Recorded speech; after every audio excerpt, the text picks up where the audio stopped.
Good morning friends. જીવંત ઈશ્વરના મૂલ્યવાન અને પવિત્ર નામમાં આ સુંદર સવારની પ્રેમી સલામ. રાઈટ. CNID 17 એનજીઓના ગેરકાનૂની જે ગોરખ ધંધા ચાલી રહ્યા છે એનો આ 7મો અને આ શ્રેણીનો આ છેલ્લો વિડીયો. રાઈટ. જીવંત ઈશ્વરનો પુષ્કળ આભાર માનું છું કે આ 7 વિડીયોની શ્રેણી અને એની અંદરની જે કન્ટેન્ટ, એની અંદરની જે બાબતો, એની અંદરના જે વિષય તૈયાર કરવા માટે ઈશ્વરે પુષ્કળ કૃપા આપી, એના માટે ખરેખર ઈશ્વરનો હૃદયથી આભાર માનું છું. અને એ સાથે જે લોકો આઈપી મિશનનું બેકગ્રાઉન્ડ ધરાવે છે, એ સભ્યો હોય કે પછી ગમે તે મંડળી સાથે સંકળાયેલા હોય કે પછી ગમે તે સંસ્થા સાથે સંકળાયેલા હોય, પણ હવે તમે બધું જ જાણી ચૂક્યા છો. રાઈટ. વાસ્તવિકતા તમને ખબર પડી ગઈ છે ને હવે તમે જીવનભર એમ નહીં કહી શકો કે CNI ના ગોરખ ધંધાની અમને ખબર નહોતી. રાઈટ. કે અમે વાસ્તવિકતા જાણતા નહોતા. હવે બધું ખુલ્લું છે ને મારા ફેસબુક પેજ ઉપર આ બધા જ વિડીયો તમને જોવા મળે છે. તમને ત્યાં ટેક્સ્ટ પણ વાંચવા મળી જશે. બરાબર. આ 7 શ્રેણી ચલાવવા માટે વિડીયોની જે પ્રભુએ કૃપા આપી, તમારી પ્રાર્થના, તમારી વેલ વિશિસ, તમારા ઉત્તેજનદાયક શબ્દો અને તમારું ઉત્તેજન, બધાના માટે જીવંત ઈશ્વરનો પુષ્કળ આભાર માનું છું. ને આ સુંદર સવારે તમારી સામે 3 મુખ્ય બાબતો રજૂ કરું છું અને 3 મુખ્ય મુદ્દા ખાસ ધ્યાનથી સાંભળજો. બહુ જ અગત્યના અને મહત્વના આ મુદ્દા છે. પહેલી બાબત તો ગેરકાયદેસર CNI નું જે NGO છે D17, બરાબર, હવે એનું કોઈ અસ્તિત્વ રહેતું નથી. રાઈટ. તમે ધ્યાનથી ઈશ્વરનું વચન વાંચો. માથી 7 અને 21 ની અંદર કહે છે કે જેઓ મને પ્રભુ પ્રભુ કહે છે તેઓ સર્વ આકાશમાંના રાજ્યમાં પહેરશે એમ તો નહીં, પણ જેઓ મારા આકાશમાંના બાપની ઈચ્છા પૂરી કરે છે તેઓ પહેરશે. એનો મતલબ કે જે લોકો મને પ્રભુ પ્રભુ પોતાની ઈચ્છા, પોતાની મરજી, પોતાના મોંથી, પોતાની સમજણથી કહે છે, એટલે માણસ કહે છે એટલે આકાશના રાજ્યમાં પહોંચશે એમ નહીં, પણ આકાશમાંના બાપની ઈચ્છા એટલે કે ઈશ્વરની જે ઈચ્છા છે એ પ્રમાણે જે લોકો કામ કરશે, જે લોકો જીવશે ને જે લોકો વર્તશે, એ લોકો આકાશના રાજ્યમાં બેસશે. રાઈટ. માથી 7 અને 21. અને આપણે જાણીએ છીએ CNI D17 NGOના ગેરકાનૂની, ગેરકાયદેસર અને ગેરબંધારણીય જે પ્રક્રિયાઓ એન પ્રકારે આદરીને જે અસ્તિત્વ ટકાઈ રાખવાના ફાંફા મારી રહ્યું છે, એનાથી હવે બધા જ બહુ જ માહિતગાર છે. રાઈટ. કેમ? કારણ કે ફાંફા એટલા માટે મારી રહ્યું છે કારણ કે CNI D17 NGOના ગેરકાનૂની જે કહેવાતા બિશપ છે એ બધું જ જાણે છે અને એટલે એ વારંવાર કહી ચૂક્યા છે. શું કીધું છે એમણે? કે મારી CNI D17 NGOના બિશપ તરીકેની ટર્મ પૂરી થાય પછી જેનું જે થવું હોય તે થાય, મારે શું જોવું. બરાબર. આ એમના મુખના શબ્દો છે અને એની આસપાસના વર્તુળના લોકોએ ઘણી બધી વખત આ શબ્દો સીધી રીતે સાંભળ્યા છે. બરાબર. કેમ? કારણ કે એમને ખબર છે કે મારી ટર્મ દરમિયાન હું સોદાબાજી કરીને, લાણીઓ કરીને, સોગઠા ગોઠવીને, પૈસા દબાવીને એન પ્રકારે હું મારી ટર્મ તો પૂરી કરી કાઢીશ. એ એમનો વિશ્વાસ, એ એમની ચાલબાજી કે પછી એ એમની ગણતરી, જે સમજીએ આપણે. બરાબર. પછી જેનું જે થવું હોય થાય. એના પરથી ખબર પડે છે કે જવાબદારીનું કેટલું ભાન હતું, છે અને રહેશે. બરાબર.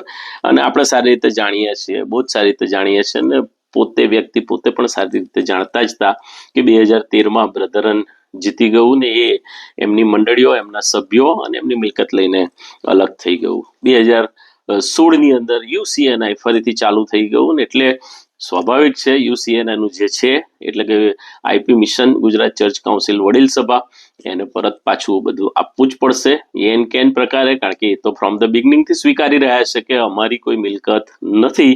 બરાબર. જે પણ મિલકત છે આઈપી મિશનની એટલે કે UCNIની એટલે કે ગુજરાત ચર્ચ કાઉન્સિલ વડીલ સભાની છે.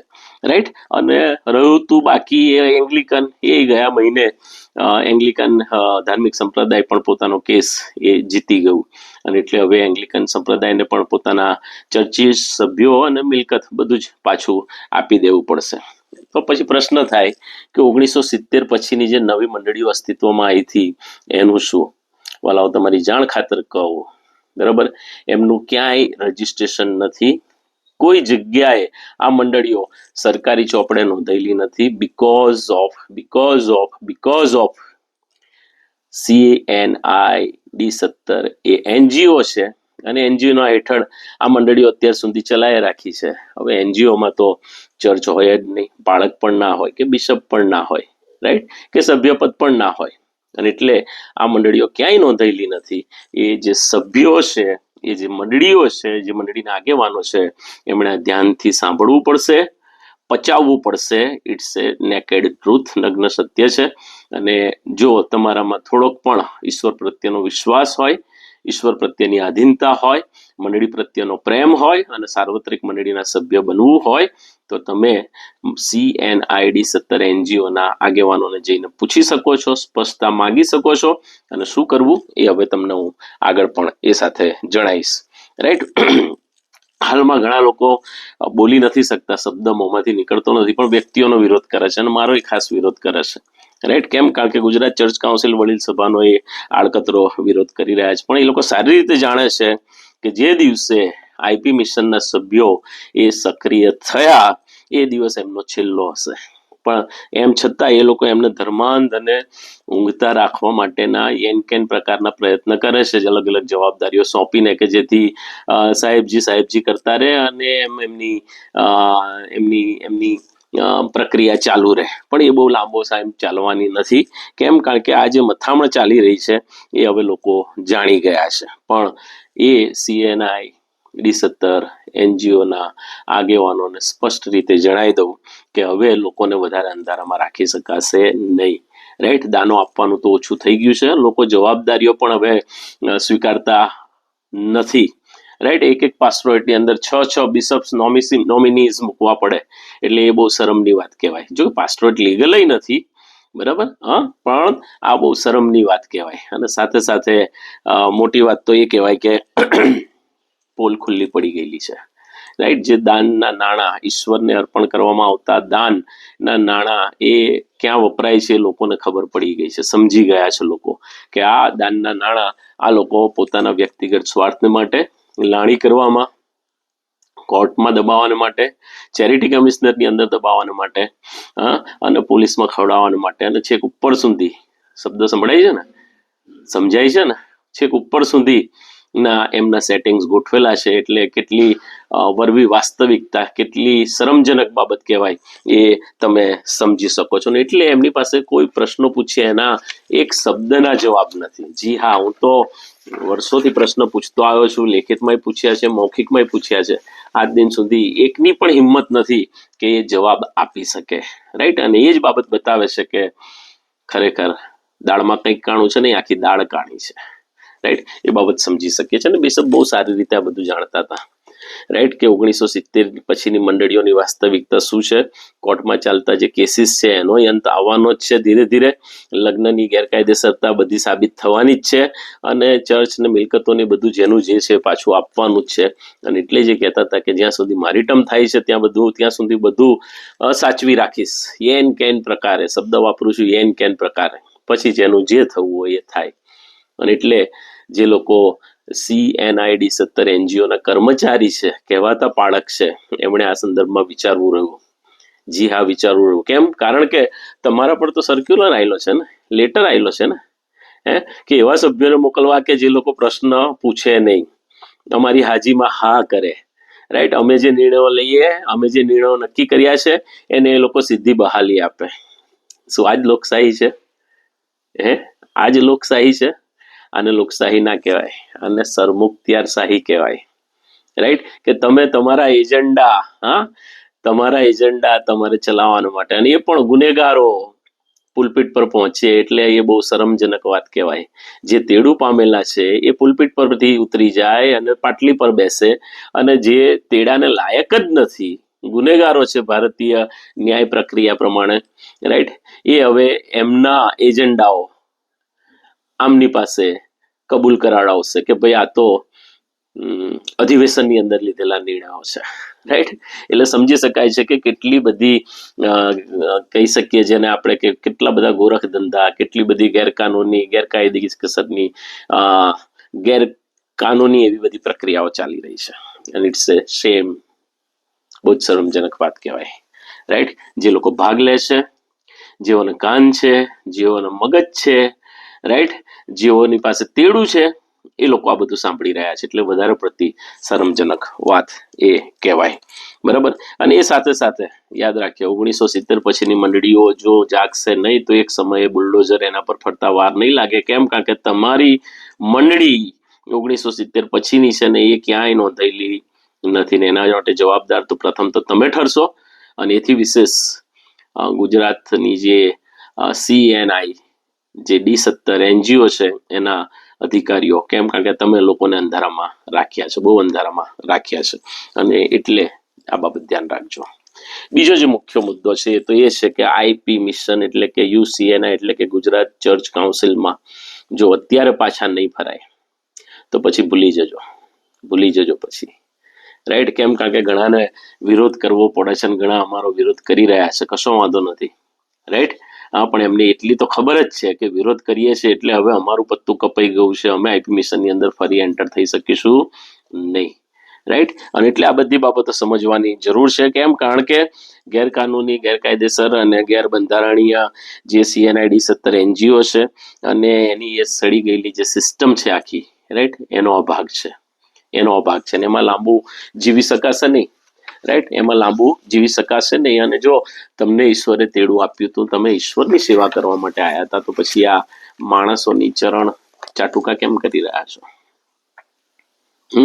એમની હામાં હા કેમ ભેળવી રહ્યા છો? તમે બધું જ જાણો છો છતાં ચૂપ છો, તેના માટે જવાબદાર તમે પોતે ઠરો છો, રાઈટ. અને એટલે ધ્યાનથી આ બધી જ બાબતો આપણે સાંભળવાની રહી. ઘેટાપાળક તરીકેનું તમને સેવાકીય તેડું આપવામાં આવ્યું હતું, બરાબર, પણ એ દર્શન જ મરી પરવાર્યું, અને પરિણામે જી હજૂરી કરવી પડે છે, પોતાના ગમતા અને પોતાની વ્યક્તિગત એજન્ડાની અંદર સાથ આપે એવા લોકોને પસંદ કરવા પડે છે.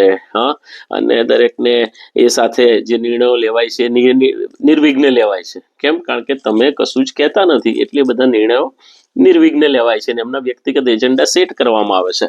યાદ રાખીએ, આ રાજા રજવાડું નથી. હા, આ ઈશ્વરની મંડળી છે, આ કોઈ બાપ દાદાની પેઢી નથી, આ ઈશ્વરની મંડળી છે. અને એટલે એની અંદર લોકશાહી ઢબ બાઇબલની જે છે એની અંદર હોવી જ જોઈએ અને હોવી જ જોઈએ. અને ત્રીજી અને અગત્યની વાત, ગુજરાત ચર્ચ કાઉન્સિલ વડીલ સભા IP મિશન વગર કોઈ આશરો નથી, યાદ રાખજો. એ જ IP મિશન કે જેમને જે મિશનરીઓ પરદેશથી આવ્યા હતા, આઇરિશ પ્રેસ્બિટેરિયન મિશન, આયર્લેન્ડથી આવીને જેમણે અહીંયા ઈશ્વરના રાજ્યના બાંધકામની શરૂઆત કરી હતી, એમના દ્વારા સ્થપાયેલા IP મિશન એટલે કે UCNI એટલે કે ગુજરાત ચર્ચ કાઉન્સિલ વડીલ સભામાં પરત ફર્યા સિવાય કોઈ છૂટકો નથી. કેમ? કારણ કે ઓલમોસ્ટ બધું જ જાહેર થઈ ચૂક્યું છે, બધું જ જાહેર થઈ ચૂક્યો છે. પાઘડીનો વર્ડ ઓલમોસ્ટ છેડે આવી ચૂક્યો છે, રાઈટ. અને ત્યાર પછી એની અંદરની રહેલી જે સંસ્થાઓ છે, રાઈટ, ગુજરાત ચર્ચ કાઉન્સિલ વડીલ સભાની સંલગ્ન જે સંસ્થાઓ છે, Gujarat Christian service society, IP mission trust association, Gujarat church council વડીલ સભા ટ્રસ્ટ એસોસિએશન, બરાબર, જે કંપનીઝ છે, આ બધાની અંદર અત્યાર સુધી CNIના, રાઈટ, ગેરકાયદેસર અને ગેરકાનૂની જે CNIના અધિકારીઓ કોઈક ને કોઈક રીતે ઘૂસેલા છે અને અડ્ડો જમાઈને વર્ષોથી બેઠા છે, પોતાના બાપ દાદાની મિલકત હોય એની જેમ.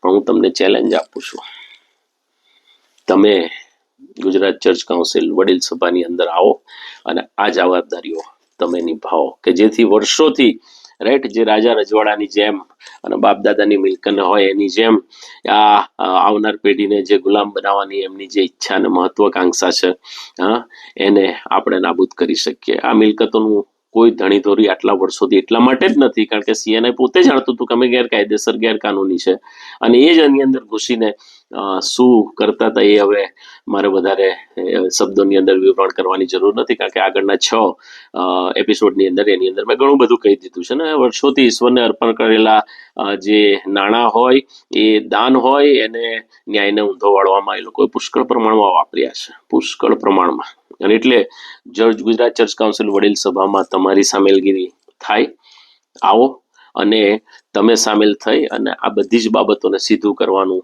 તમારા હાથમાં છે, રાઈટ, કે જેથી ફર્ધર જનરેશન માટે આ બાબતો એ આશીર્વાદિત અને અર્થપૂર્ણ બની રહે. યાદ રાખજો, સજ્જનોની નિષ્ક્રિયતાને લીધે જ આવા દુર્જનો પેદા થાય છે. અને ઈસુ ખ્રિસ્તની કન્યા કે જે મંડળીને ખેદાન મેદાન કરવાનું શેતાનને થોડું મેદાન મળી જાય છે. તમે ખુલ્લી આંખે બધું જોવો છો, કાનથી બધું સાંભળો છો, મનથી બધું જ સમજો છો, પણ ઈશ્વર એમનો ન્યાય કરશે એટલું પૂરતું નથી. રાઈટ? ઈશ્વરે તમને ને મને સમજણ બુદ્ધિનો જ્ઞાનનો ડાપણનો આત્મા આપેલો છે. હા, અને એના માટે ઈશ્વર માટે લડવા માટે પણ આપણી પાસે હિંમત હોવી જોઈએ. આપણે એટલા સક્ષમ એના માટે હોવા જોઈએ. કેમ? કારણ કે ઈશ્વર મારીને તમારી પાસે જવાબ માગશે. એ પ્રભુ મંડળીને લેવા, સાર્વત્રિક મંડળીને લેવા આવનાર છે ને એ મંડળી કેવી હોવી જોઈએ? બહુ જ સારી રીતે જાણીએ છીએ. એ ડાઘ અને કરચલી વગરની એ મંડળી હોવી જોઈએ, અને એ ડાઘ અને કરચલી વગરની રાખવાની જવાબદારી મારી ને તમારી બને છે. યાદ રાખીએ. રાઈટ? એટલે ઉપરોક્ત આ બધા જ મુદ્દા જે કીધા છે એ પૂરી ગંભીરતા સાથે સર્વસમર્થ પવિત્ર ઈશ્વરના મહિમાર્થે અને ઈશ્વરના આત્માની પ્રેરણાથી સાર્વત્રિક મંડળીના સભ્યોની સમક્ષ હું આ રજૂ કરું છું, જેથી તમે સત્યતા જાણો, સમજો, વિચારો અને વ્યક્તિગત નિર્ણય લઈ અને એને અમલમાં મૂકો. બરાબર? કોઈને પણ કોઈ પણ પ્રકારની કોમેન્ટ કરવી હોય તો આ વિષય સંદર્ભે પહેલા પૂરી જાણકારી મેળવી લેવી, સત્ય તપાસી જોવું, અને પછી ઈચ્છા થાય તો વોટ્સએપ પર કે મીડિયા ઉપર તમે જે લખવું હોય એ તમે લખી શકો છો, પણ બેજવાબદારીપૂર્વક નહીં. રાઈટ? યાદ રાખજો. બરાબર? આ સાથે આ 7 જે વિડીયોની શ્રેણી હતી અહીંયા પૂરી થાય છે. ફરી વખત ઈશ્વરના આયોજનની અંદર નવા વિડીયોની શ્રેણીમાં મળીશું. હા, ચોક્કસ મળીશું, ફરીથી મળીશું. પણ ત્યાં સુધી આ બધી જ બાબતો પ્રાર્થનામાં રાખજો. નિર્ણય લેવા પ્રભુ તમને પુષ્કળ કૃપા આપે, સમજણ આપે, ડાપણ આપે, કે જેથી ઈશ્વરની જે સાર્વત્રિક મંડળી છે એના આપણે ખરેખરા ભાગ બની શકીએ. Right? May God bless you. Have a blessed day. Bye bye. Take care. C you.